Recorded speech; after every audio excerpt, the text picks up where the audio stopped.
Bueno, a mí me tocó el tema de interacción electrón-fonón para la materia de fenómenos colectivos en sólidos.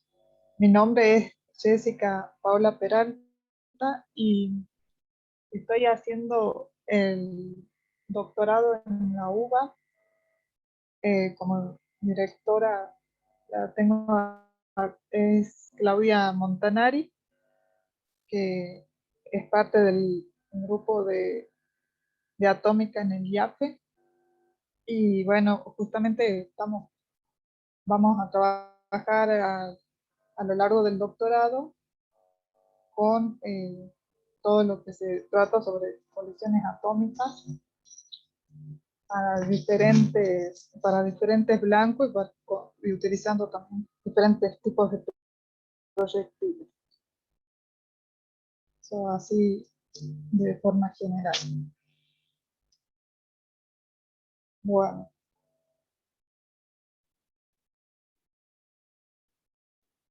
como un resumen más o menos del tema, eh, podríamos decir que los electrones experimentan el movimiento de la red como si fuera una perturbación de un potencial periódico. Entonces, esto se lo puede traducir o se puede entender como un scattering dado entre electrones y fonones. Y se consideran cuatro escenarios diferentes para este caso. El primero sería que un electrón excitado se deshace de exceso de energía emitiendo fonones y al mismo tiempo cambia su impulso. El segundo, que un sistema de electrones en un sólido, al sentir un campo externo, va a estar fuera del estado de equilibrio. Entonces, y cuando ya el campo no esté, este sistema va a emitir fonones y va a volver a su estado de equilibrio. El tercero sería la interacción electrón-fonón, que la interacción del electrón-fonón puede formar, digamos, esta interacción un nuevo estado fundamental, el que estaría formado por el electrón, por la carga y un electrón que va a formar ahora una nube alrededor, eh, una nube de polarización, digamos. Entonces, eh, al moverse, digamos así como si fuera un todo, esa nube va a ir cambiando las propiedades dinámicas de la red y eso es lo que se puede llamar como polarón. Y el cuarto escenario que se puede ver son la interacción electrón-fonón, que también eh, puede resultar de la interacción entre dos electrones, donde se va a emitir o se va a absorber un fonón. Entonces ahí tendríamos lo que sería un intercambio virtual de fonones. Bueno, y para empezar, es necesario hacer un repaso de lo que sería el hamiltoniano para un sólido. Entonces nosotros tenemos en un sólido los electrones, tenemos que el sólido está formado por electrones y iones. Nosotros llamamos iones a lo que estaría formado por el núcleo, tanto por el núcleo como por las capas internas, que están llenas, y por los electrones, que son los electrones de la capa de valencia. Entonces, el hamiltoniano del sólido va a tener, podemos identificar diferentes partes del hamiltoniano, donde va a ser una parte del hamiltoniano del ion, otra del hamiltoniano del electrón y otra de la interacción electrón-ion. Entonces tenemos el hamiltoniano del ion, donde consideramos el término de la energía cinética, el término del potencial, donde depende de las posiciones del ion. El R mayúscula define posiciones para los iones. Después, el hamiltoniano para el electrón, que también cuenta con la parte de la energía cinética y la parte de la energía potencial, donde la energía potencial tiene la forma coulombiana, que ya conocemos. Y los R minúsculas van para las distancias, para las posiciones de los electrones. Y después tenemos el hamiltoniano para la interacción electrón-ion, donde vamos a considerar la energía potencial, que está en función de la posición, de la distancia entre la posición del electrón y el ion.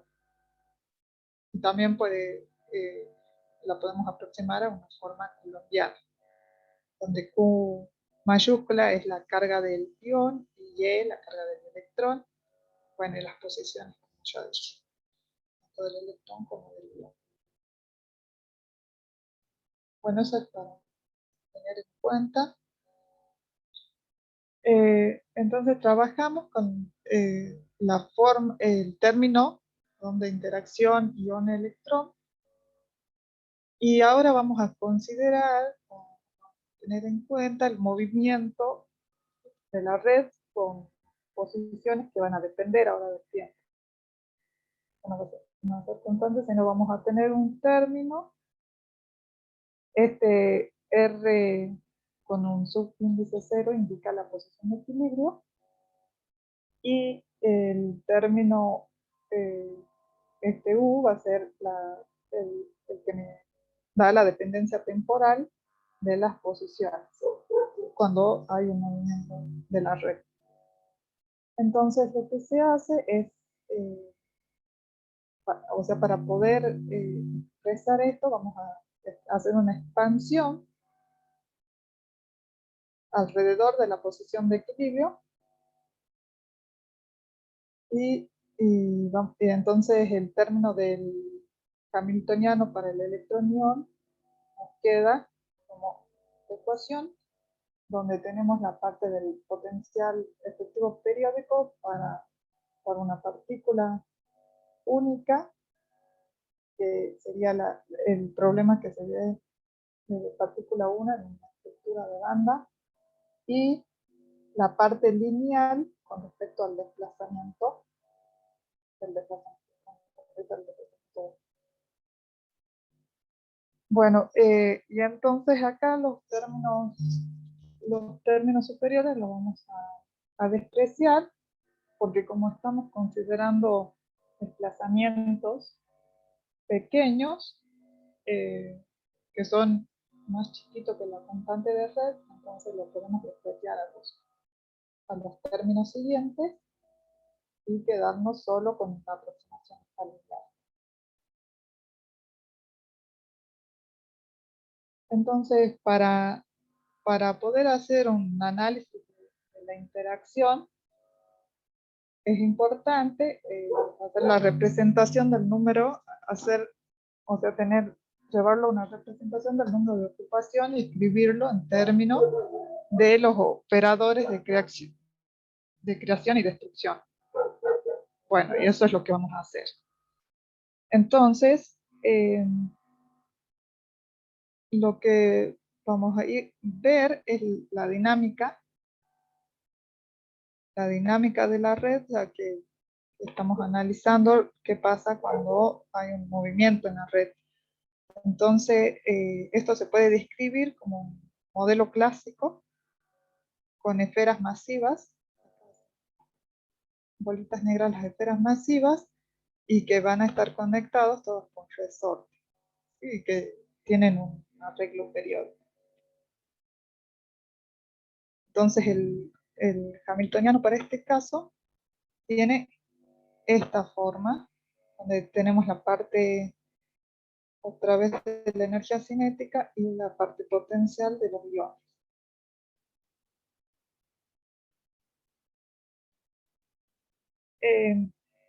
Entonces en el sólido cristalino, la configuración va a ser caracterizada ahora por las posiciones de los átomos. Entonces vamos a tener otra vez lo que teníamos hace rato, que la posición de los átomos va a estar dado por la posición de equilibrio más un desplazamiento en el tiempo. Es decir que si estamos en la posición de equilibrio y tenemos un desplazamiento U, que es en función del tiempo, entonces este ion se movió, tuvo un desplazamiento U, entonces ahora va a estar caracterizado por un vector Rn, dependiente del tiempo también. Bueno, las notaciones acá que vamos a usar a lo largo de la presentación van a estar dadas por los índices, porque son varios, entonces por ahí van a confundir, por eso quería dejarlo explícito. El N es para caracterizar cada celda, digamos. El tau para los átomos de las bases y el D va a ser, bueno, la componente del vector. Entonces, esto es más o menos un resumen de lo que se hace, porque en el libro directamente ya empieza mostrando esta ecuación donde uno no entiende más o menos de dónde sale, por eso aquí se toda esta introducción para que se entienda más o menos de dónde sale. Entonces, se resuelven las ecuaciones de Newton, teniendo del movimiento, teniendo el U, y todo se resuelve de una manera, digamos, clásica, donde, bueno, D es la matriz dinámica, contempla el movimiento, y las soluciones de estas ecuaciones entonces van a describir los modos o excitaciones colectivos para los que los iones de la red se mueven a medida que pasa el tiempo. Y también van a respetar el teorema de Bloch, porque esta se resuelve de una forma clásica y luego se hace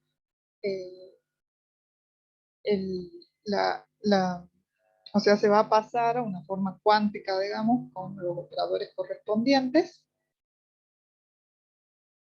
Y bueno, cuando pasamos a una forma cuántica, vamos a decir que consideramos el modo colectivo SQ en particular, y el movimiento del ion individual ya lo vamos a poder describir por este desplazamiento. Entonces, ya podemos escribir el desplazamiento en función del, este es un autovector, el desplazamiento, la posición de equilibrio y la frecuencia para este modo, para el modo S. Entonces, el desplazamiento de unión o un átomo se va a poder expresar en términos de conjunto. Ya vamos a plantear las autosoluciones de esta ecuación, y vamos a obtener entonces el conjunto completo de autosoluciones dada por esta ecuación. Entonces, esta es la ecuación de la cual parte el libro, que por eso me tomé el tiempo de hacer toda la introducción, porque si uno la ve y no sabe de dónde sale. Entonces, acá vamos a tener esta ecuación, la vamos a pasar a coordenadas normales para un modo colectivo SQ también de la red, que es definido de esta forma. ¿Sí? O sea que acá, reemplazando, nos quedaría Q. Pero si ahora Q se hace todo un trabajo y se lo pasa se lo deja expresado en función de los operadores de creación y de aniquilación de esta forma. Entonces ahora si reemplazamos este QDS en la ecuación 323 ya nos va a quedar un desplazamiento en función de los operadores de creación y de, de, de creación y de aniquilación. Entonces ahora sí tenemos el desplazamiento de la red, bueno, puede ser formulado de esta forma, donde esto, el E y T son los autovectores, y estos van a ser los operadores de los fonones, porque justamente nosotros habíamos planteado de que estos eran para ese modo, donde consideramos que ese modo va a ser un fonón. Entonces vamos a tener los operadores de creación y destrucción del fonón. Y esta sería justamente la frecuencia también del fonón. Ahora entonces, como tenemos que analizar el gradiente del potencial, volviendo a la ecuación donde nosotros habíamos partido, que era la expansión lineal que hicimos para el desplazamiento, nos aparecía el gradiente del potencial, entonces eso es lo que vamos a querer encontrar ahora. Entonces, lo que se hace para simplificar las cosas es adoptar la aproximación del más efectivo. Y bueno,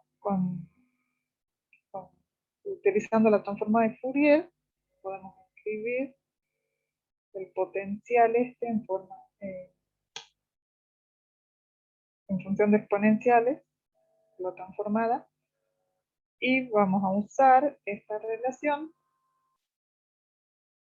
para expresarlo también en función de los operadores. Ahora estos operadores son el operador creación y el operador destrucción, pero para los electrones libres.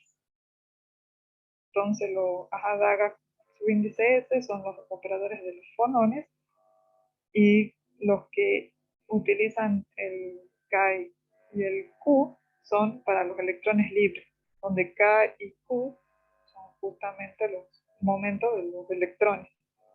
Serían dos estados de Bloch diferentes.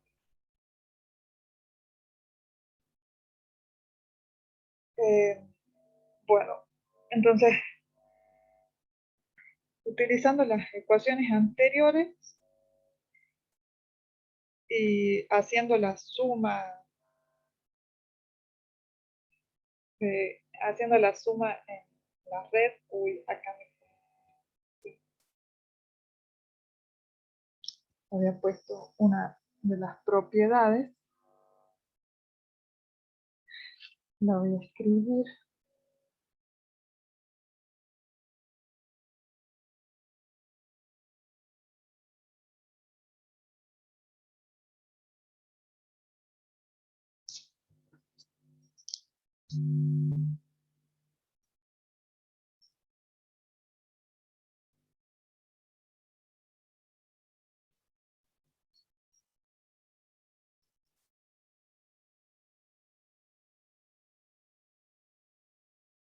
Una propiedad con respecto a cuando uno hace la suma sobre cada uno de las celdas, digamos, los puntos, perdón, de la red.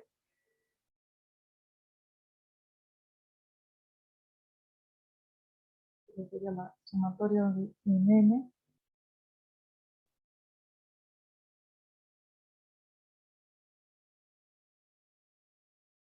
perdón,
menos Q.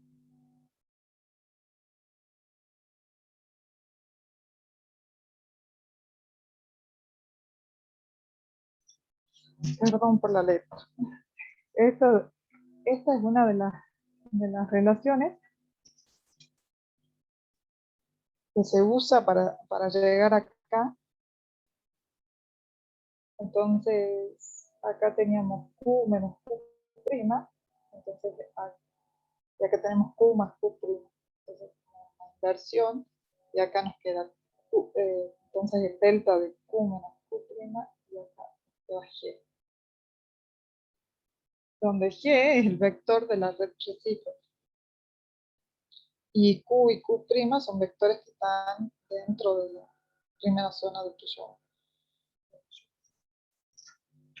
Bueno, entonces escribimos ahora sí la interacción del electrón-fonón en función de los operadores eh, convenientes, que son los operadores de creación y destrucción,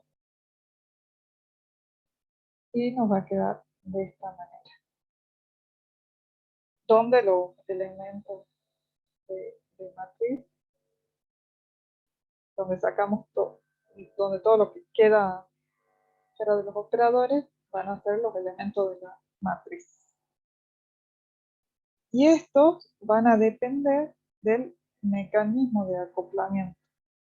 O sea que depende cuál sea el mecanismo que se van a acoplar el electrón-fonón, vamos a tener los elementos de matriz para expresar el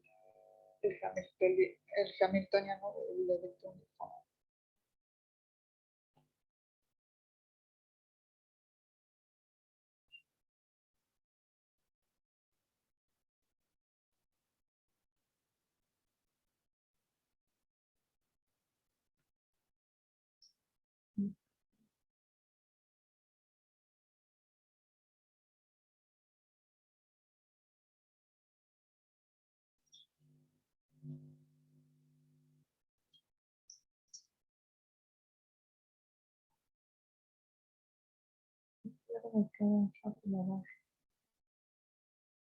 Bueno, entonces,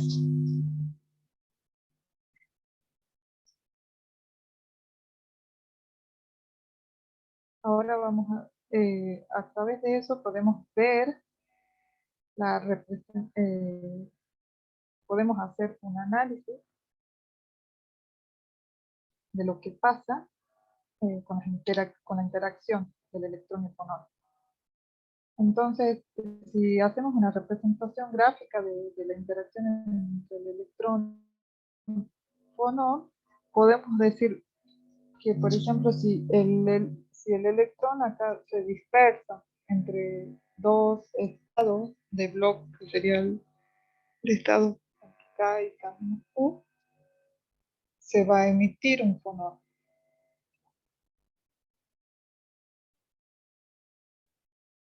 Y cuando se absorbe un fonón,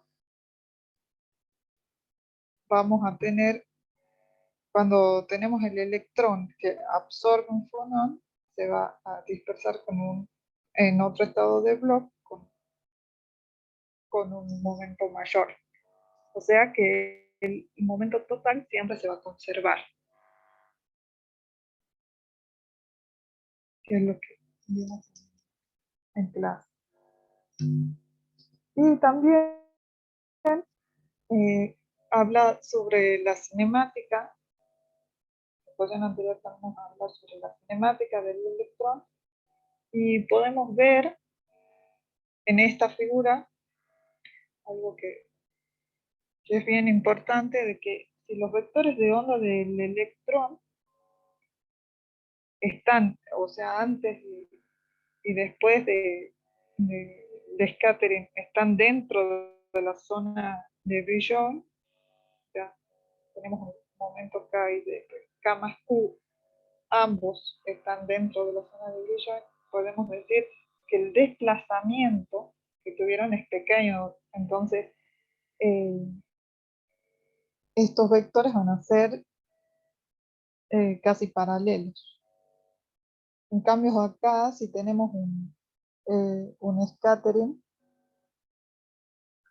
que, que el cual hace, digamos, que después del scattering el vector salga de lo que sería el límite de la zona. Con estos cuadraditos delimitaríamos la zona de Brillouin. Va a decir que si este sale de la zona de Brillouin, vamos a tener que hacer algo para compensar eso, y por eso vamos a restarle, vamos a restar un vector, que sería el vector de la red recíproca, el vector 100, para que volvamos a estar dentro de la zona de Brillouin. Pero esto, o sea que vamos a tener algo que me invierte la dirección del movimiento. ¿Sí? Entonces después del scattering se invirtió. Y el proceso que dije primero, donde no había muchos cambios, se llama proceso normativo, un proceso, se llama proceso en Clapeyron. Y entonces se puede decir que el segundo proceso es uno de los que tiene más influencia, porque el primero es como un proceso muy ideal. En cambio el segundo proceso es más efectivo que pase, es algo eh, más real. Bueno, entonces el balance de energía en los procesos de scattering serán considerados con la interacción del electrón-fonón como una perturbación dependiente del tiempo.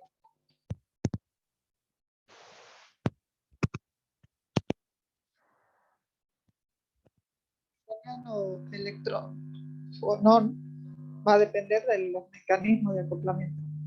Entonces vamos a ver los tipos de mecanismos de acoplamiento.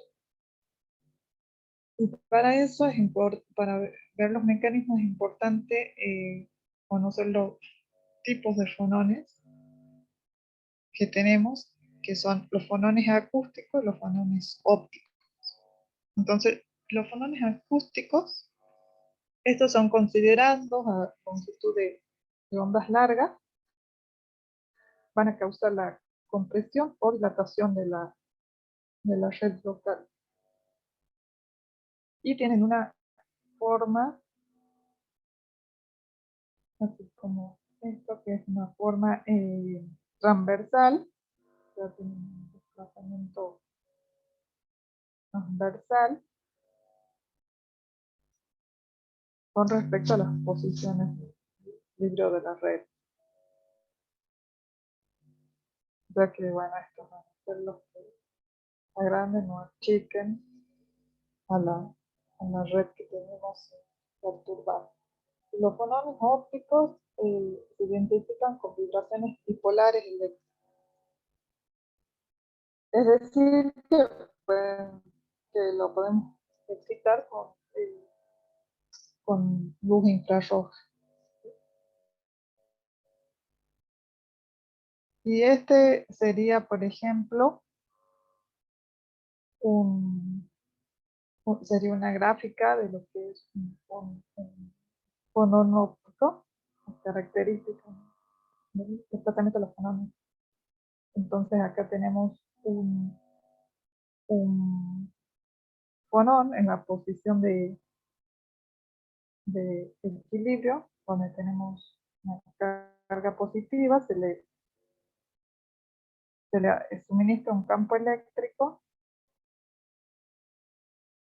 y se va a desplazar a la derecha.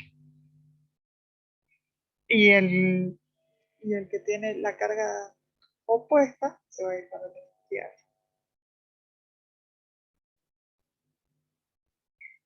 Bueno, entonces esos son los dos tipos de fonones que se consideran a la hora de estudiar las interacciones, los mecanismos.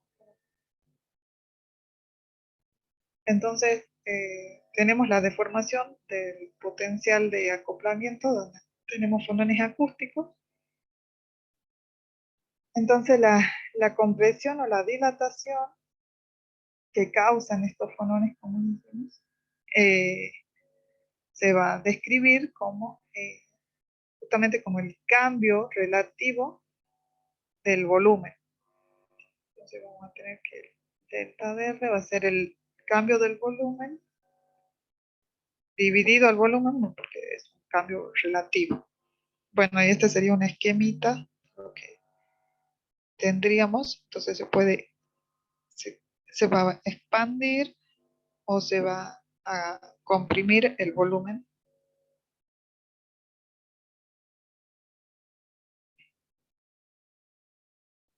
Bueno, acá eh, vamos a considerar una banda simple y que no está degenerada y podemos escribir entonces el potencial el potencial de interacción del electrón y fonón puede ser descrito de una manera local.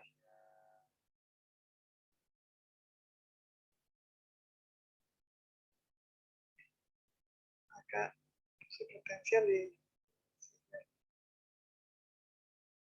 bueno, sí, el potencial, pero el hamiltoniano. Bueno, donde D va a representar el potencial de deformación. Y acá teníamos el cambio relativo que recién. El cambio de volumen entonces que causan los fonones, que siempre es menor que 1, va a estar relacionado con con el, eh, con el campo del desplazamiento, campo U de la red. Entonces, que teníamos en la grafiquita,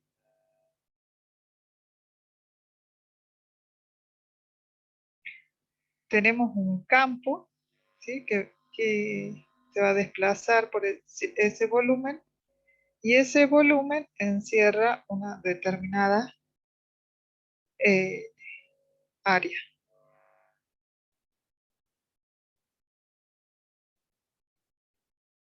Entonces, podemos aplicar el teorema de Gauss y nos va a quedar expresado de esta manera. Entonces,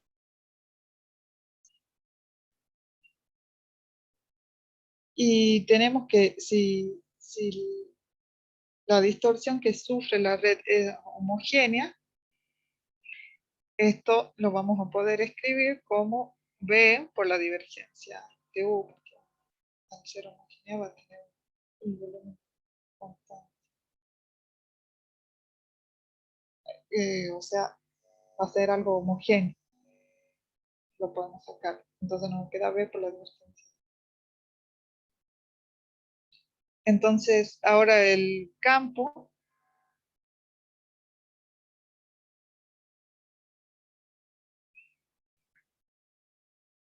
U de desplazamiento lo vamos a calcular siempre para las longitudes de ondas largas que estamos trabajando con fonones.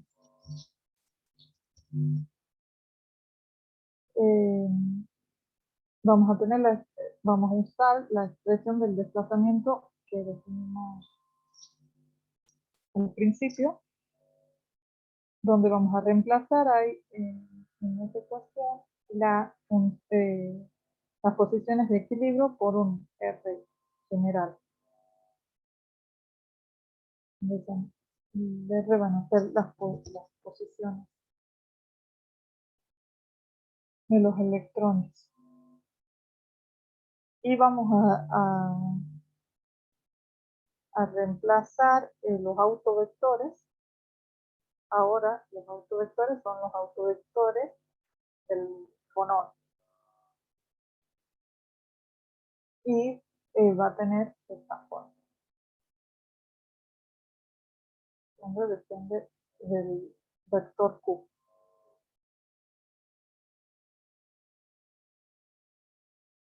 y estas son más.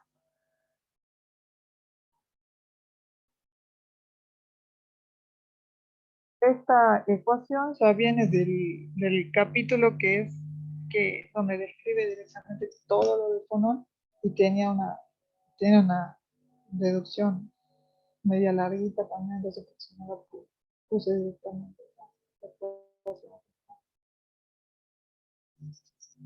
Bueno, entonces podemos describir, reemplazando todo esto, vamos a poder describir el Hamiltoniano del electrón del fonón de esta manera,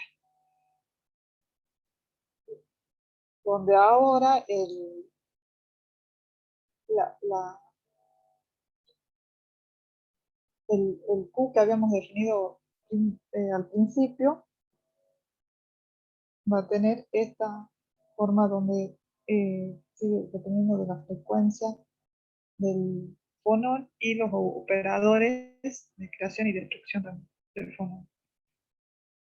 Y el hamiltoniano para la deformación del potencial de acoplamiento va a tener esta forma, ¿sí? Donde ahora va a depender, los elementos de matriz dependen del potencial de deformación de este que teníamos.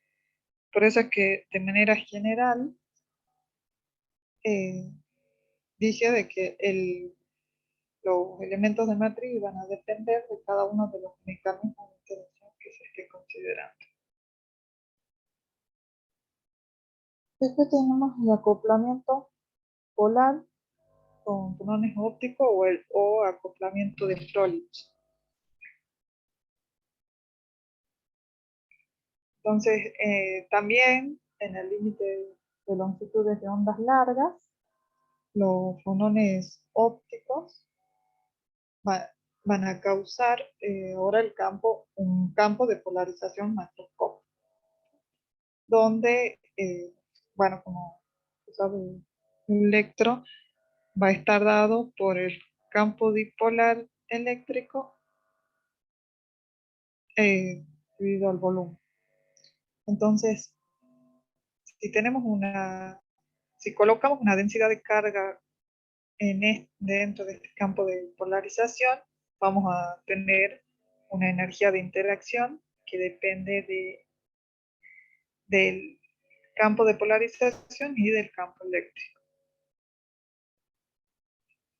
Bueno, donde el campo eléctrico tiene, si lo escribimos en función del potencial, va a ser el gradiente del potencial coulombiano. Y integrando por partes, acá este infinito es la constante del background y podemos hacer una integración por partes y nos queda, y lo vamos a escribir de esta forma. Y donde acá nos va a quedar el gradiente de T y nos queda acá la integral de la parte que depende de la densidad. Entonces ahora, expresando la distribución de carga de esta manera, nosotros acá ya habíamos, acá podemos hacer distribuir el exponente, entonces nos queda un E a Q' por R' por un E y Q' por menos R de L, y eso ya lo habíamos escrito anteriormente en función de los vectores de creación y destrucción de los electrones. Entonces,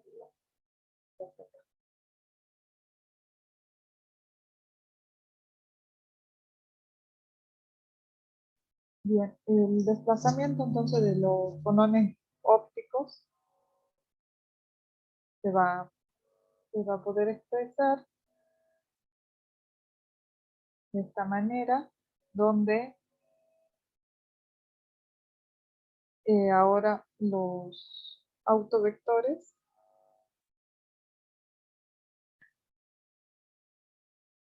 donde acá vamos a asumir, digamos, que tenemos dos iones dentro de una celda de Wigner 6, donde van a tener masas M1 y M2. Entonces vamos a tener correspondientemente dos autovectores para los fonones que van a tener esta forma. Dependen de la masa y de la masa total.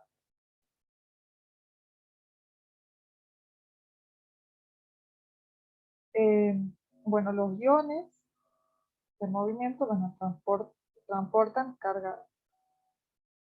una carga efectiva, dinámica, en movimiento.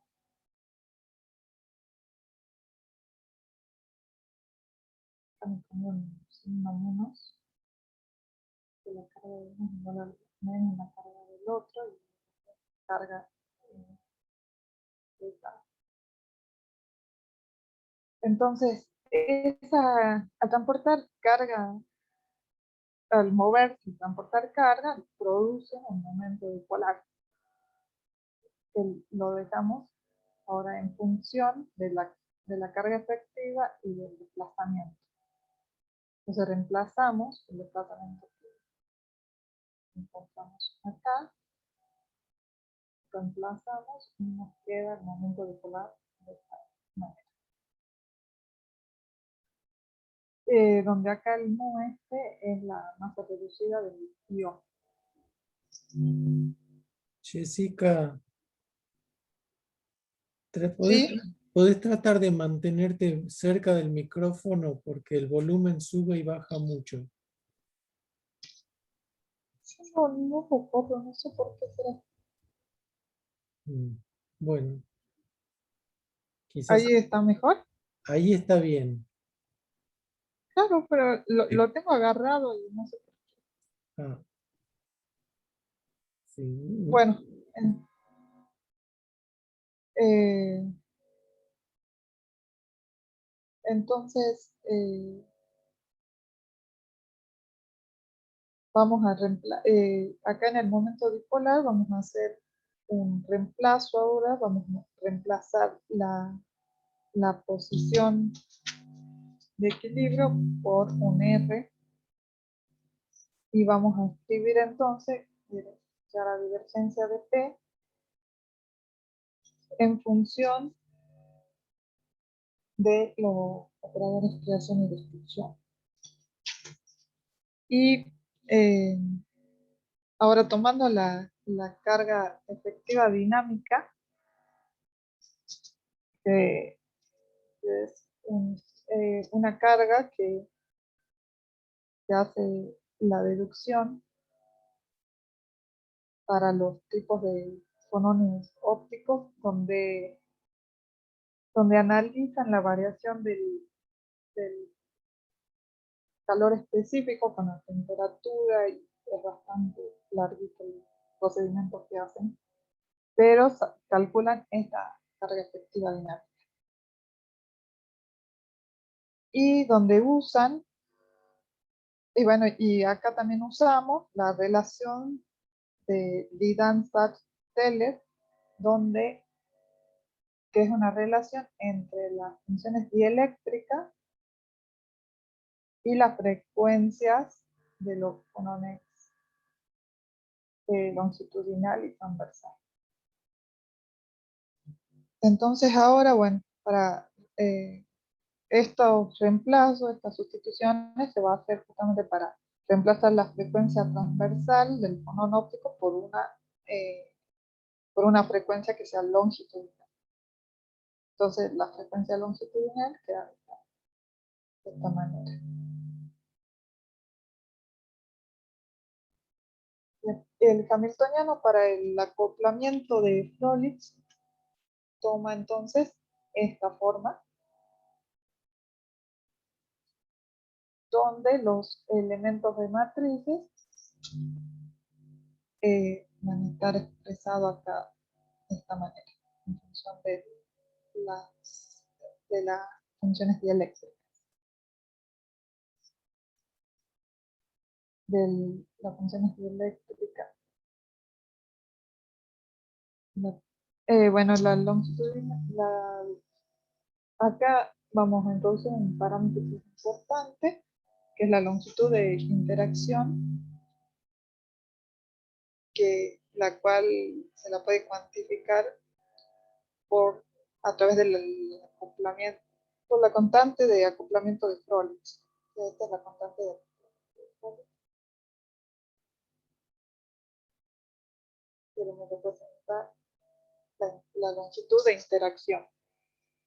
Y que se la puede comparar, o se puede hacer una analogía a la constante de estructura fina. La estructura fina, cuando analizamos la interacción de un electrón con un fotón, y esa constante para la interacción de Broglie, para la interacción entre el electrón y el fotón. Entonces, así como podemos hacer un análisis a partir de la constante de textura fina, también podemos hacer acá un análisis según los regímenes que me limita la, la constante de Broglie, de acoplamiento de Broglie. Entonces tenemos un régimen de acoplamiento débil, donde esta constante es menor que 1, y en este caso se va a tratar con la teoría de perturbación. Y cuando estamos en un régimen de acoplamiento fuerte, donde la constante es mayor que 1, ya se van a desarrollar otros conceptos especiales. Después otro tipo de acoplamiento es el acoplamiento piezoeléctrico, donde en este entran ahora los fenómenos acústicos. En los cristales que no tienen simetría de inversión, tenemos una presión o una tensión homogénea que, que, va, que va a causar justamente una polarización dieléctrica, que es conocida como el efecto piezoeléctrico. Y esto lo podemos expresar, esta polarización puede expresarse en función del tensor piezoeléctrico y el tensor de tensiones. Donde acá el tensor piezoeléctrico va a tener metido ahí un tensor de Chirita, que es un tensor de tercer orden. Bueno, entonces el efecto piezoeléctrico, que se relaciona con tensiones estáticas, se suele ver mucho dinámica de fluidos, se aplica también al caso dinámico de campos de tensiones que están conectados con fonones acuosos. Y este es el que da lugar al acoplamiento piezoeléctrico fonónico. Entonces, vamos a tener en este caso la energía de interacción va a estar en función del campo de polarización con el campo de tensiones. Y va a tener esta forma. Bueno, hasta ahí llegué.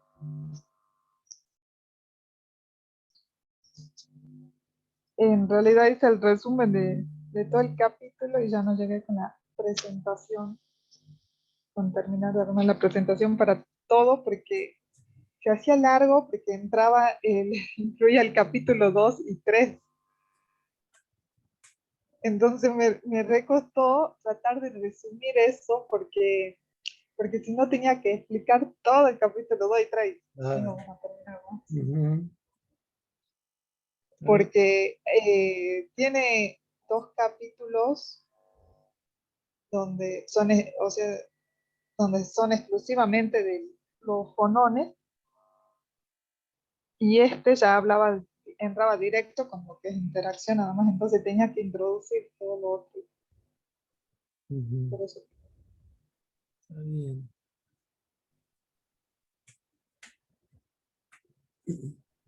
Bueno, muchas gracias, Jessica. Mucho trabajo. Se ve. Gracias, Jessica. Sí, sí. No, gracias a ustedes por esperar. Problemas. Gracias, Jessica. Y Pero no sé si está quieren. interesante. Sí. Ujú. Se conecta mucho además con la charlita de Ramiro. Ramiro. De Ramiro. Y si uno lo entiende bien, es muy parecido a electrodinámica cuántica, ¿no? Sí, La sí, sí. interacción electrón-fotón. Más Ujú. complicado todavía. Y claro, porque bueno, por ahí uno a lo de electrón y fonón es algo como un poco más visible y esto quizás el imaginar una cuasi partícula no resulta tan Sí. tan Más que cómodo. los fonones tienen eh, más grados de libertad que los fotones. Hay distintos Sí. tipos de fonones, acústicos y ópticos. Es más rico el escenario, creo. Bueno, en el capítulo 3, donde hacen la deducción del hamiltoniano de interacción, y donde que yo traté de resumir lo que más pude, porque en ese caso cuando empiezan a hacer el detalle clásico, tienen en cuenta, digamos, y analizan algunos casos dependiendo de los grados de libertad, como todo un análisis clásico. Bueno, si les parece, paro la grabación y seguimos charlando y haciendo preguntas. Sí, sí. Muchas gracias, Jessica.